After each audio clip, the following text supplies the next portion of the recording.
Neslana karnevalska šala u Čapljini. Statua Željka Komšića kao trojanskog konja. Statua Željka Komšića, člana predsjedništva Bosne i Hercegovine, u obilku trojanskog konja, očito će i ove godine biti najzapaženiji dio karnevala u Čapljini. Ove nedjelje u Čapljini je sve u znaku karnevala.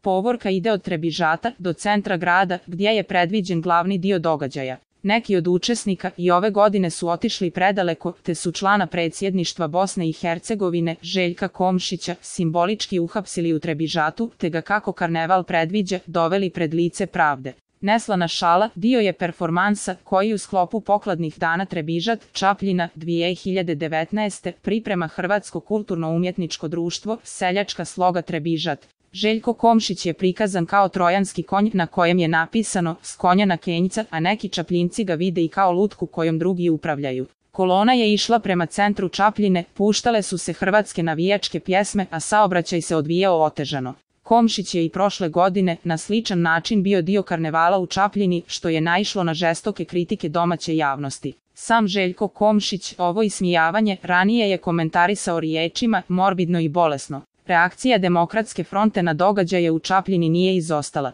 To je dizanje rejtinga Željku Komšiću. Iz Demokratske fronte su se zahvalili učesnicima maškara u Čapljini jer misle na Komšića. U Čapljini su održane tradicionalne maškare, a dio programa bio je posvećen članu predsjedništva Bosne i Hercegovine, Željku Komšiću, čija je statua napravljena u obliku trojanskog konja. Povodom ovog performansa oglasili su se iz čapljinskog ogranka Demokratske fronte. Iako su u pitanju maškare, zahvaljujemo se što mislite na predsjednika Bosne i Hercegovine i što mu radite na stalnom dizanju rejtinga, naveli su na zvaničnom Facebook profilu. Budimo hrabri i ne dozvolimo da nas pokolebaju sa svojim vizijama podjele države, poručio je ranije predsjednik Demokratske fronte i član predsjedništva Bosne i Hercegovine, Željko Komšić. Ova njegova izjava objavljena je na zvaničnoj stranici Demokratske fronte Čapljina nakon što su se u ovom gradu, u okviru tradicionalnih maškara, pojavile lutke sa likom Komšića.